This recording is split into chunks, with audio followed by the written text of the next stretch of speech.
नमस्कार दोस्तों, मैं हरेंद्र गौतम आपके अपनी YouTube चैनल परीक्षा 247 में आपका फिर से एक बार स्वागत करता हूं।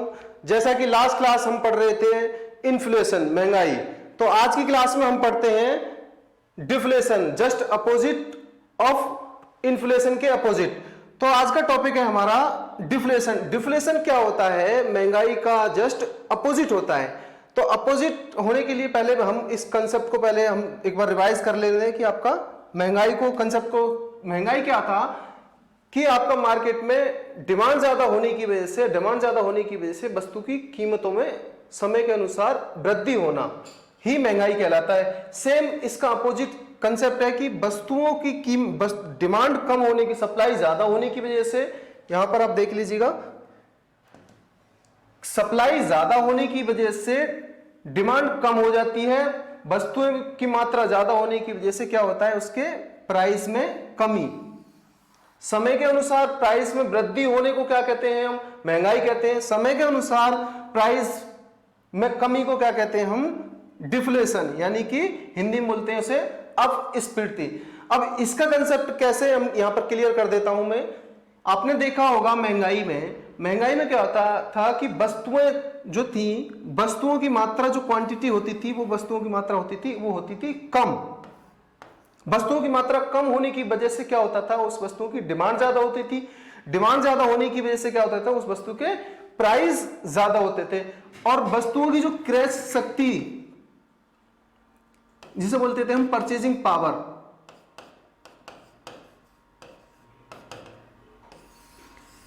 अब आप ही खुद बताइए, जब चीजें महंगी होंगी तो आप वस्तु खरीदना पसंद करेंगे, तो वहां पर क्रय शक्ति जो थी वो थी कम, और यहां पर परचेजिंग पावर है डिफ्लेशन में, वो परचेजिंग पावर है यहां पर ज्यादा। तो दोनों का मेन डिफरेंस क्या है कि यहां पर वस्तुओं की मात्रा ज्यादा होने की वजह से प्राइस में कमी आ रही है, वहां वस्तुओं की मात्रा कम होने की वजह से प्राइस में इंक्रीमेंटल आ रहा था। तो यहां पर एक पॉइंट आता है, यहां पर परचेजिंग पावर का पॉइंट। ये पॉइंट आप ध्यान रखिएगा, इस कंसेप्ट को आप समझिएगा कि यहां पर महंगाई में, इन्फ्लेशन में परचेजिंग पावर हो जाती है आपकी कम, और यहां पर डिफ्लेशन में परचेजिंग पावर हो जाती है ज्यादा। फॉर एग्जाम्पल, मैं आपको एक एग्जाम्पल के तहत आपको इस चीज को समझाना चाहता हूं। एग्जाम्पल, मान लीजिए एक किसान के पास में एक भैंस है, वो आपका 5 लीटर दूध देती है। 5 लीटर दूध देती है तो वो 50 रुपए के हिसाब से उसको 250 रुपए का बेच के आ जाता है। अब क्या करता है कि वो एक भैंस और लेके आ जाता है, वो भी 5 लीटर दूध देती है। अब उसकी जो, जैसे ही उसके उत्पादन में जिन परिवारों को 5 लीटर दूध को सेल कर रहा था, अब उसके उत्पादन की दर यानी कि 5 से 10 लीटर दूध हो गया। अब उन परिवारों को 10 लीटर दूध को बेचने के लिए, यानी कि उसके पास में दूध की मात्रा ज्यादा हो गई। अब ज्यादा मात्रा होने की वजह से क्या करेगा, उस दूध को उसको सप्लाई भी करना है, तो जहां पर सप्लाई करने के लिए वो क्या करेगा, अपने प्राइस में कमी कर देगा। प्राइस में कमी करेगा, जब प्राइस में कमी करेगा तो उसी को क्या कहते हैं हम, डिफ्लेशन, यानी कि उसके मुद्रा के, उसके परचेजिंग पावर ज्यादा हो जाती है। वैसे तो इसमें वस्तुओं की मात्रा ज्यादा होने की वजह से प्राइस में जो कमी हो जाती है उसी को कहते हैं हम डिफ्लेशन। डिफ्लेशन जब ज्यादा हो जाती है, एग्जाम्पल मैं एक और बता देता हूं यहां पर कि ये जो सिचुएशन, जब डिफ्लेशन नेगेटिव पॉइंट पे, अब यहां पर देख रहे हैं, आपको बताया था कि 3 से महंगाई आपकी 3 से 5% तक रहती है, मार्केट में एग्जिस्ट करती है, तो उस सिचुएशन को क्या कहते हैं कि ये हमारे अर्थव्यवस्था के लिए बहुत अच्छी है। अब जैसे जैसे ये क्या होता है कि ये जीरो से, जब तक ये जीरो से नीचे नेगेटिव में नहीं चली जाती, तब तक हम इसको अपस्फीति यानी डिफ्लेशन नहीं कहेंगे। जैसे ही ये जीरो से नेगेटिव में चली जाती है, इसको कहते हैं हम अप डिफ्लेशन। डिफ्लेशन की सिचुएशन हम, ये अगर 1 से 2% अगर मार्केट में एग्जिस्ट करती है, तब भी हम इसे इन्फ्लेशन कहेंगे। जैसे ही जीरो से बिलो चली जाती है तो हम इसे कहेंगे अपस्फीति।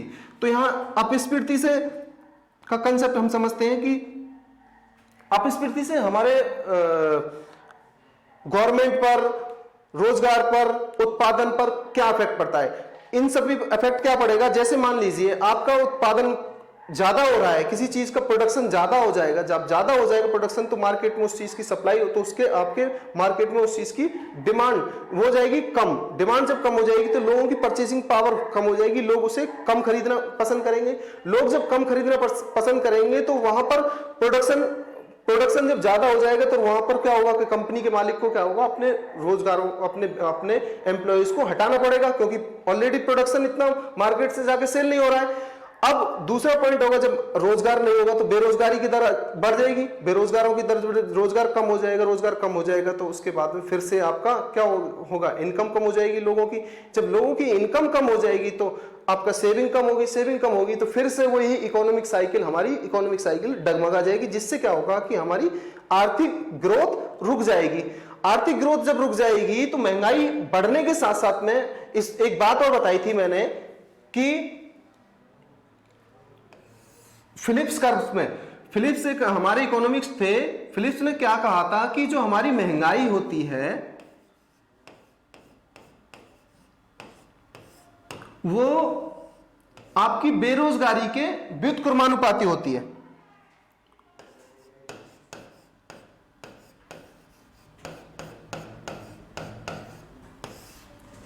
बेरोजगारी के व्युत्क्रमानुपाती है, मतलब इसका कहने का मतलब यह है कि जैसे जब महंगाई ज्यादा होगी, मैं पूरी तरह से इसको आपको डायग्रामेटिकली समझा देता हूं।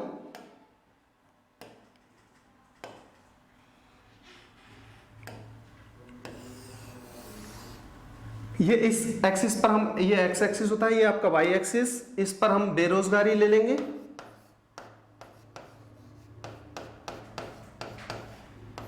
और इस पर आप हम ले लेंगे महंगाई। ठीक है, अब क्या देखते हैं कि जैसे जैसे इस पॉइंट से हम ऐसे आगे बढ़ते हैं, महंगाई ऊपर बढ़ती है, महंगाई बढ़ने के साथ साथ में क्या होता है कि आपकी बेरोजगारी की दर आपकी कम होती चली जाती है। तो यहां पॉइंट पर आप देखेंगे, यहां पर मैं आई से डिनोट कर देता हूं इन्फ्लेशन, और आपका एम्प्लॉयमेंट को मैं ई से डिनोट कर देता हूं। तो आपका यहां क्या देखेंगे, आपका जैसे जैसे आपका महंगाई बढ़ेगी तो आपकी बेरोजगारी आपकी कम होगी। इस पॉइंट पर हम देखेंगे कि आई एंड डब्ल्यू, जैसे जैसे आपका महंगाई कम होगी मतलब आपका डिफ्लेशन सिचुएशन आएगी, डिफ्लेशन की सिचुएशन आएगी तो आपकी बेरोजगारी दर बढ़ेगी। तो यहां इसका मतलब है, इसकी आपकी फिलिप्स ने इस चीज को सिद्ध करके बताया था।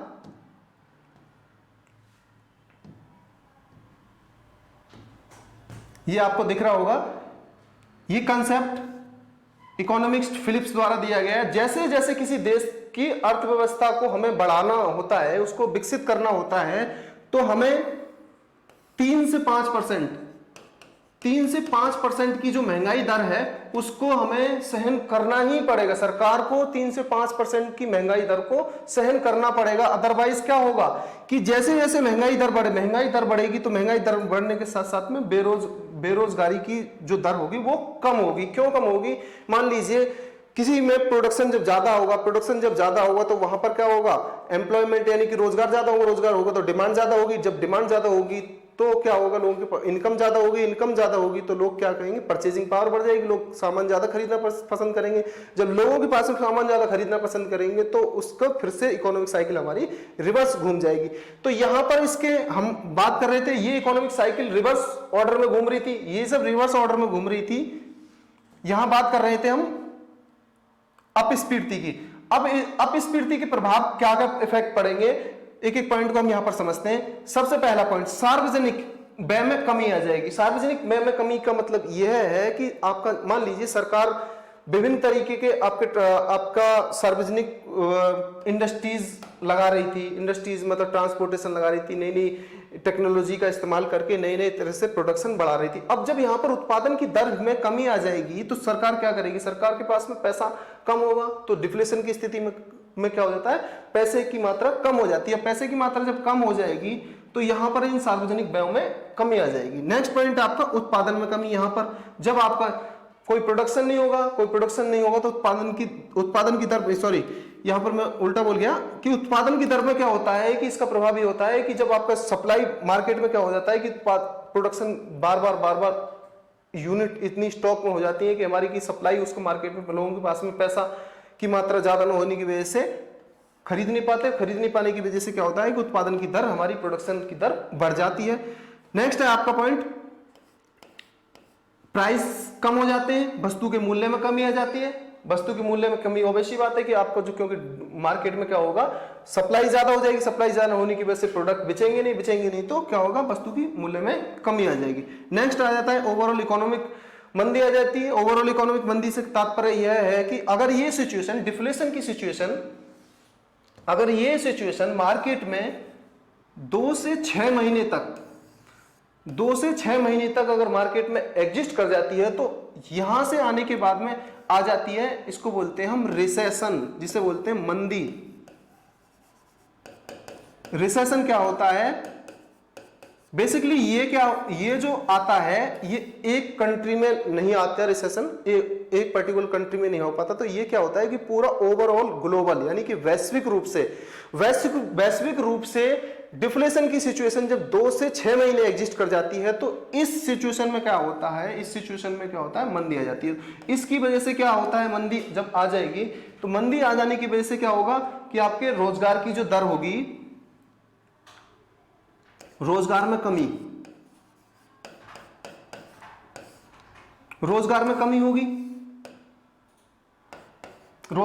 होगी। नेक्स्ट, जब रोजगार में कमी होगी तो लोगों की इनकम, आय में कमी होगी। आय में जब कमी होगी तो प्रति व्यक्ति आय में भी कमी हो जाएगी, तो लोगों की आपकी परचेजिंग पावर,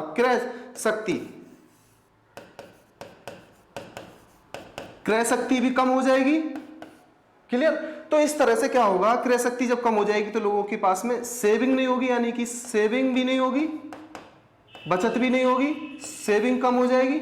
सेविंग जहां कम हो जाएगी तो फिर से वो इन्वेस्ट कम हो जाएगा,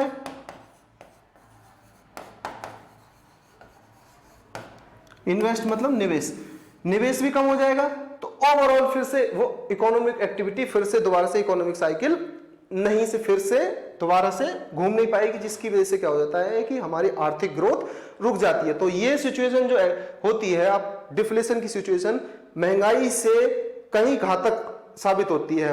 किसी भी देश के आर्थिक विकास के लिए कहीं ना कहीं डिफ्लेशन की सिचुएशन इन्फ्लेशन से कहीं ना कहीं घातक साबित होती है। इसलिए 3 से जो 5% महंगाई को 3 कैटेगराइज में आपको क्लासिफाइड कर दिया गया है कि एक तो होता है आपका चलती हुई महंगाई, घसीटती हुई महंगाई, और एक होता है दौड़ती हुई महंगाई, हाइपर इन्फ्लेशन। अगर हाइपर इन्फ्लेशन, अभी वेनेजुएला में हाइपर इन्फ्लेशन की सिचुएशन आ जाती है कि आपने देखा होगा, एग्जांपल मैं बता देता हूं कि अब से पहले आप देखते होंगे कि 25 पैसे, 50 पैसे और 1 रुपए, इन सिक्कों की जो वैल्यू थी वो ज्यादा थी। तो इनको कंडीशन क्या होता है कि जब महंगाई की हाइपर सिचुएशन की इस तरह की सिचुएशन आ जाती है तो सरकार क्या करती है कि जो ओल्ड करेंसी को, जो आपकी छोटी करेंसी होती है, उसको मार्केट से रिप्लेस करती है। जैसे अभी आपने डिमोनेटाइज हुआ था, अभी क्या हुआ कि हमारे 2000 रुपए के नोट्स हमारे इंडिया में, ये इन सभी वैल्यूओं को, जो पुराने 25 पैसे के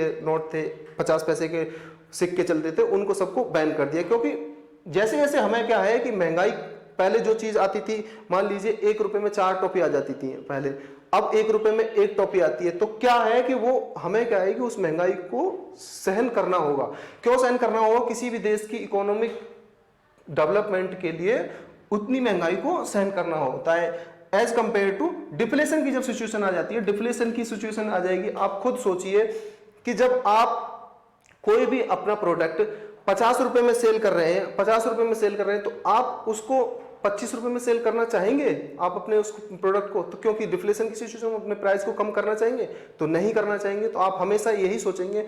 फॉर एग्जांपल, अब एक गवर्नमेंट जॉब ले लेते हैं। गवर्नमेंट जॉब लेने के बाद में आपकी सैलरी 50,000 होती है। 50,000 आप यही एक्सपेक्ट करेंगे कि मेरी सैलरी जाके इंक्रीज होके 1 लाख रुपए तक बढ़ जाए। तो ये तो एक्सपेक्ट नहीं करेंगे जैसे कि मार्केट में आपका डिफ्लेशन की सिचुएशन आए और आने के बाद में मेरी सैलरी भी डिक्रीज हो। तो ऐसा पॉसिबल नहीं होगा। तो सरकार क्या काम करती है? सरकार इन्हीं से पॉइंट ऑफ व्यू को देखते हुए महंगाई दर को, महंगाई भत्ते, गवर्नमेंट एम्प्लॉइज को, अदर आपका सार्वजनिक व्यय, लोगों को विभिन्न प्रकार की योजना जैसे मनरेगा योजना के तहत तो लोगों को पैसा पहुंचाने का काम करती है सरकार। इस तरह से पैसा किस तरह से पहुंचाती है? ये तो नहीं कि आपको एक जहाज में पैसा भरा और पैसा यहां से लेके पूरा इंडिया में, इस तरह से सरकार पैसा नहीं पहुंचाएगी। तो सरकार पैसा किस तरह से पहुंचाती है लोगों के पास में? सरकार पहुंचाती है कि विभिन्न तरीके के आपके सार्वजनिक क्षेत्रों में, जैसे आपका कोई डैम डैम स्टार्ट कर, डैम बना दिया किसी प्रदेश में जहां पर क्या होता है कि लोगों के पास में रोजगार देने के लिए पैसा पहुंचाना है लोगों के पास में, वहां पर डिमांड क्रिएट करनी है, तो लोगों के पास में क्या है कि एक सरकार अपना प्रोजेक्ट लाएगी, प्रोजेक्ट लाके वहां पर खड़ा कर देगी, और खड़ा करने के बाद में लोगों को वहां पर क्या होगा, रोजगार मिलेंगे। जैसे ही रोजगार मिलेंगे तो लोगों के पास में क्या होगा, इनकम बढ़ेगी। जब लोगों की इनकम बढ़ेगी तो लोगों के पास में डिमांड ज्यादा होगी, डिमांड ज्यादा होगी तो फिर से दोबारा से वो साइकिल, आपकी इकोनॉमिक साइकिल दोबारा से घूम जाएगी। अब उसी प्रोसेस को दोबारा से, किसी भी देश की आर्थिक विकास के लिए इस प्रोसेस को दोबारा से रिपीट करना ही आर्थिक विकास कहलाता है। तो यहां पर हम पढ़ रहे थे नेक्स्ट पॉइंट।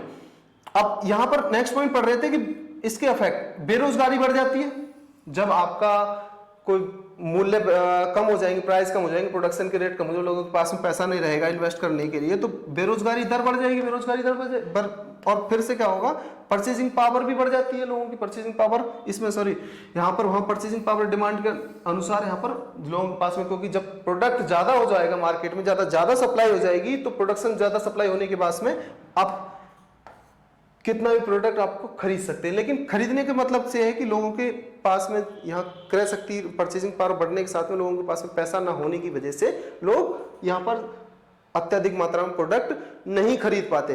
तो इसलिए ये जो सिचुएशन होती है, ये कहीं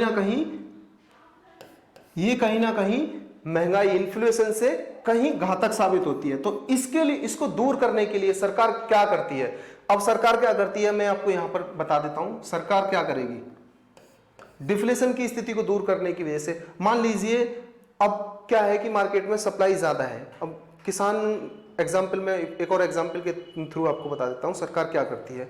हालांकि ये चीजें ज्यादा डीप में नहीं बताना चाहिए क्योंकि आपके एग्जाम पॉइंट ऑफ व्यू से ये क्वेश्चन, लेकिन फिर भी जनरल नॉलेज के बेसिस कंसेप्ट को लेके मैं आपको क्लियर कर देना चाहता हूं। तो क्या करती है सरकार डिफ्लेशन की स्थिति में, मान लीजिए कि 1500 रुपए क्विंटल के हिसाब से कोई भी किसान अपना अनाज करता है, तो एक पिछले वर्ष के कंपैरिजन में क्या होता है कि अगले वर्ष में उत्पादन, गेहूं का उत्पादन ज्यादा हो जाता है। अब ज्यादा हो जाने की वजह से क्या होता है, मार्केट में गेहूं की मात्रा जब ज्यादा हो जाएगी, मात्रा ज्यादा होने की, सप्लाई ज्यादा होने की वजह से क्या होगा, प्राइस गिर जाएंगे। तो प्राइस गिरने की ना की वजह से तो सरकार क्या करती है कि जब मार्केट में डिफ्लेशन की स्थिति ना आए तो सरकार क्या करेगी कि एक एमएसपी न्यूनतम समर्थन मूल्य, minimum price, minimum support price करके उसको एक निर्धारित करती है। निर्धारित करने के बाद में उस रेट पर सरकार उनके किसानों के गेहूं को खरीद लेती है, जिसकी वजह से क्या होता है कि ये डिफ्लेशन की स्थिति नहीं बन पाती।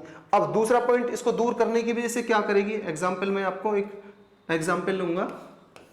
एग्जाम्पल ये है, सरकार क्या करती है कि जैसे जैसे कुछ ट्रांसपोर्टेशन, यानी कि ट्रांसपोर्ट, मान लीजिए कि ये अपस्फीति की कंडीशन आई हुई है, तो लोगों के पास में पैसा नहीं है तो क्या करेगी सरकार की विभिन्न प्रकार की सड़कें, किसी न किसी गांव में सड़कें निकाल देगी। और सड़कें जब निकालेगी तो मान लीजिए जब इसमें कुछ लोगों की जरूरत पड़ेगी तो लोगों को यहाँ से रोजगार मिलेगा। लोगों को जब रोजगार मिलेगा तो लोगों की इनकम बढ़ेगी तो लोगों के पास में फिर लोग क्या करेंगे, डिमांड बढ़ाएंगे तो मार्केट में सप्लाई, फिर से उस सप्लाई को कंज्यूम करेंगे सब। तो नेक्स्ट पॉइंट, यहां से कुछ डैम व जलाशय बनाएगी, डैम जलाशय हिंदी बोलते हैं जलाशय, इस प्रकार की विभिन्न तरह की योजना लाएगी। और जिस तरह से मनरेगा, जैसा कि आपने देखा भी होगा कि अभी लॉकडाउन, जिस तरह से अब कोरोना वायरस की वजह से, लॉकडाउन होने की वजह से लोगों के पास में पैसे खत्म हो गया था। अब इकोनॉमिक एक्टिविटीज हमारी क्या हुई थी, डिफ्लेशन की स्थिति आ गई थी। तो इस स्थिति को से उभरने के लिए सरकार ने क्या किया कि लोगों को मनरेगा योजना के तहत काम देना प्रारंभ कर दिया, जिससे क्या होगा कि हमारा जो उत्तर प्रदेश में सर्वाधिक मनरेगा योजना के तहत काम देने वाला राज्य कौन सा था, वो उत्तर प्रदेश था। अब इस योजना के तहत बहुत सारे लोगों को काम मिला और काम मिलने के साथ में उनके पास में पैसा पहुंचा और पैसा पहुंचने के बाद में उन्होंने मार्केट में डिमांड बढ़ाई और डिमांड बढ़ाने के साथ में उन एक्टिविटीज को फिर से दोबारा से इकोनॉमिक एक्टिविटीज को रिपीट किया, जिससे क्या होगा कि इकोनॉमिक डेवलपमेंट हो सके। तो ये सरकार का कंसेप्ट है। तो यहाँ पर जो हमारे फैक्ट बेसिस पॉइंट थे हमारे, यही था कि आपका जैसे जैसे मार्केट में डिमांड कम हो जाने की वजह से, मार्केट प्रोडक्ट की सप्लाई ज़्यादा होने की वजह से प्राइस कम हो जाते हैं, और प्राइस जब वस्तु के कम हो जाते हैं तो वहां पर उस सिचुएशन को कहते हैं हम डिफ्लेशन। एक और यहां पर एक और कंडीशन बनती है, बता देता हूं मैं, स्टैगफ्लेशन इसे बोलते हैं अपस्फीति। अपस्फीति क्या होती है कि जैसे जैसे आपका महंगाई दर बढ़ती है, महंगाई दर बढ़ने के साथ साथ में बेरोजगारी की भी दर बढ़ जाती है।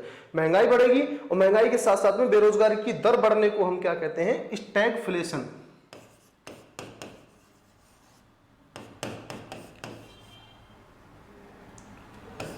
स्टैगफ्लेशन जिसे बोलते हैं हम अपस्फीति,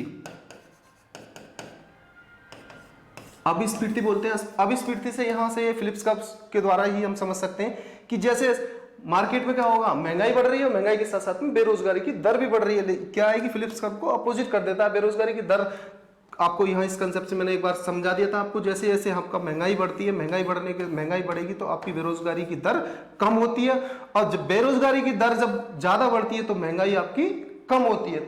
ठीक है, आई होप ये सब कुछ आपको कंसेप्ट समझ में आया होगा। तो ज़्यादा हमने डिटेल में नहीं पढ़ेंगे इस चीज़ को, ज़्यादा डिटेल में, क्योंकि हमें जो आपके एग्जाम पॉइंट ऑफ व्यू से जो क्वेश्चन आपसे पूछे जाते हैं, हम उन कंसेप्ट को लेके इस चीज़ को कवर करेंगे। और बाकी जो क्वेश्चन सीरीज, हम इस चीज़ की क्वेश्चन सीरीज करेंगे जो आपके एग्जाम में पूछे जाएंगे, जिस तरह से क्वेश्चन बनेंगे उन क्वेश्चन को लेके किस तरह से, कहाँ से कैसे क्वेश्चन उनको टैकल करेंगे। सो आज के लिए हम अपनी क्लास यहीं समाप्त करते हैं। So thank you for watching.